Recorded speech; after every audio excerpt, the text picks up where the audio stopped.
झारखंड में हेमंत सोरेन सरकार के 3 साल पूरे होने पर जहां सरकार अपनी उपलब्धि गिनवा रही है, तो वहीं दूसरी ओर राज्य की प्रमुख विपक्षी पार्टी भाजपा हेमंत सोरेन सरकार पर युवाओं के साथ वादा खिलाफी और जनता से किए चुनावी वादों को धरातल पर नहीं उतारने को लेकर सड़क पर उत्तर प्रदर्शन कर रहे हैं। आज इसी क्रम में धनबाद विधायक राज सिन्हा और भाजपा नेत्री रागिनी सिंह ने नेतृत्व में सैकड़ों भाजपाई रणधीर वर्मा चौक पर सभा कर झारखंड सरकार पर जमकर निशाना साधा। इस दौरान धनबाद विधायक राज सिन्हा ने कहा कि नियोजन नीति और 1932 खतियान आधारित नीति के माध्यम से युवाओं को उलझाने का काम हेमंत सरकार कर रही है।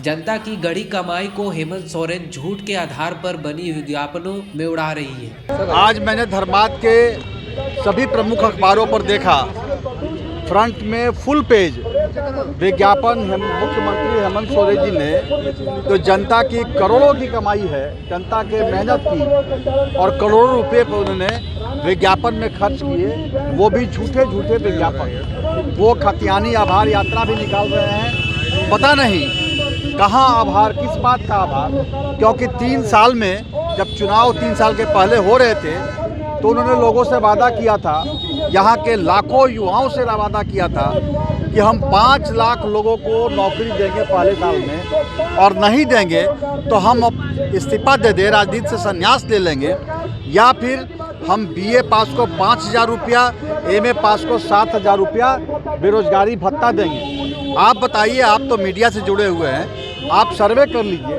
कि कहाँ किसको रोजगार मिला, किसको इन्होंने बेरोजगारी भत्ता दिया। बल्कि अभी विधानसभा के सत्र में माननीय विधायक अनंत ओझा जी के प्रश्न पर सरकार का यह जवाब था कि 3 सालों के अंदर हमने 357 लोगों को नौकरी दिया है। ये सच्चाई है। ये इनका जो पेट्रोल सब्सिडी योजना वो भी फेल हो गया। तो विकास के सारे कार्य बाधित हैं। या 1932 का नाम ले रहे हैं खतियानी, तो ये शपथ दे करके कहें कि हाँ, झारखंड में आज के दिन 1932 लागू हो गया है। वे उसमें भी बरगला रहे हैं, लोगों को छोटे छोटे बातें कर रहे हैं। विधानसभा के अंतिम दिन आलमगीर जो संसदीय कार्य मंत्री हैं, उन्होंने खुद कहा कि 9वीं शेड्यूल में भेजने के बाद भी 14वीं शेड्यूल में उस पर हम कोर्ट जो है वो समीक्षा कर सकता है। तो यह जो झूठा वादा लोगों से इन्होंने किया कि हम एक्स्ट्रा प्रोटेक्शन दे रहे हैं खतियानी बिल को, यह झूठ है। यह विकास के कार्य सारे अवरुद्ध हैं। ये जो आज करोड़ रुपए जो जनता के गाढ़ी कमाई के पैसे ये झूठा विज्ञापन दिलाने में खर्चा कर रहे हैं। तो इसलिए हम भारतीय जनता पार्टी के कार्यकर्ता आज ये एक तरफ जहां ये झूठा पीठ थपथपा रहे हैं, हम लोग सड़कों पे आके जनता को बताने का काम कर रहे हैं कि जिन जिन वादों को इन्होंने किया था चुनाव के पहले, उन वादों पर ये अपने कायम नहीं है। कोई भी वादा पूरा नहीं हुआ। विकास के सारे कार्य ठप है। सड़क, बिजली, पानी, यह सब कुछ चौपट है। युवाओं को रोजगार देने की बात थी। जिस समय ये हम लोगों ने नियोजन नीति का मांग किया था, हम लोगों ने कहा था कि आप एक अच्छा सा विचार करके सुरक्षित बिल लाइए जिससे युवाओं को रोजगार मिले, लेकिन इनकी नीयत रोजगार देने की है नहीं।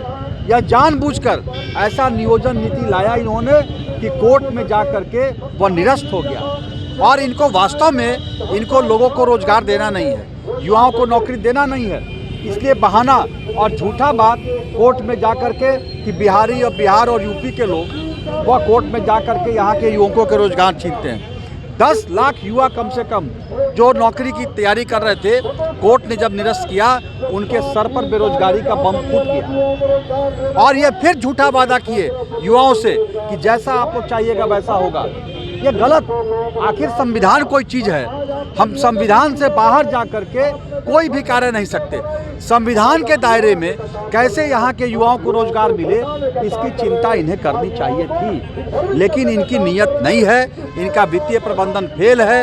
ये सारे वित्तीय काम अपने फायदे के लिए कर रहे हैं। इनकी गाड़ी खरीदनी होती है, इनके मंत्रियों के लिए गाड़ी खरीदनी होती है, तो पैसे आ जाते हैं। या आज झारखंड की जनता पूछती है कि युवाओं को रोजगार कहाँ गया, झारखंड का विकास कहाँ होगा, यहाँ के लोगों को सड़क, बिजली, पानी जैसे मूलभूत सुविधाएं कब मिलेगा। यह झारखंड हेमंत सोरेन से पूछती है। लोग कह रहे हैं कि जब आपको यही था कि केंद्र सरकार ही पैसा देगा तो हम काम करेंगे। तो चुनाव के पहले इनको बोलना चाहिए था, लोगों से वादा करना चाहिए था कि केंद्र सरकार हमें पैसा देगी तो हम आपके विकास का काम करेंगे, अन्यथा नहीं करेंगे।